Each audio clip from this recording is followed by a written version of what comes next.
Looking at our presentation, there are some changes we'd like to make. We would like the item on slide 7, Your Personal Vision Statement, to be the heading for a slide instead of a bulleted item in slide 7. When we promote this item, it will become a slide of its own. For the next few tasks, it will be helpful to have the outline toolbar displayed. Right-click on a toolbar to display our options and choose Outlining from the flyout menu, and the toolbar appears to the left of our screen. To promote this item, we simply click anywhere in the line of the item, then click the Promote tool, which is located on the Outlining toolbar with the left-pointing arrow on it. To promote the item and the sub-items, we'll drag over these items to select them, then click the Promote tool. This promotes the entire selection at once. Notice that this item is now its own slide. Items can be removed by selecting them and pressing the Delete key.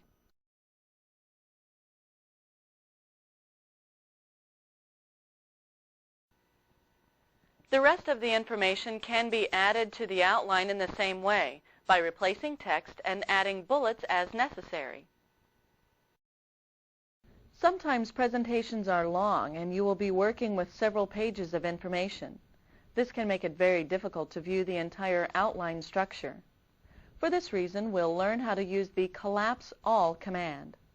The Collapse All tool is in the Outline toolbar. It is the button with the small blue arrow pointing up in it.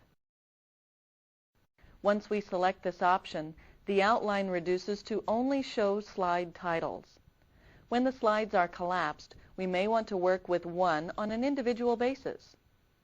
To expand only the contents of slide 3, we'll select it. We'll simply click the Expand button on the Outlining toolbar.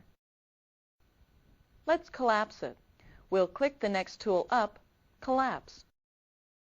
To reposition a slide, select it, then click the Move Up or Move Down tools on the Outline toolbar. Now let's expand the entire outline by clicking the Expand All tool, which is located below the Collapse All tool. All of the items and sub-items can be viewed again.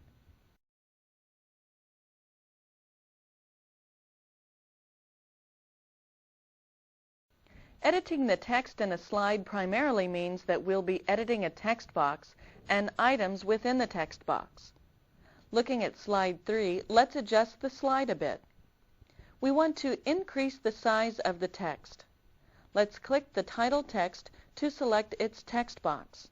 By dragging the handles, we can increase or decrease the space that the text appears in. We'll place the mouse pointer over the center handle on the left side. When the insertion point changes to a double-headed arrow, we'll drag the left line of the box out, then release the mouse when we like the new position. To change the font size of our subtitle, we'll highlight the subpoints under Draft a Work Vision Statement. Now we go to the Formatting toolbar and select the Font Size tool. Notice that this text is using point size 20. Let's increase this by clicking the drop-down button for font size. Now we'll select size 28. Notice our text becomes a little larger. We'll make this text box longer by placing our pointer over the handle in the bottom center, then dragging down a bit. To deselect this, we'll click outside the text box.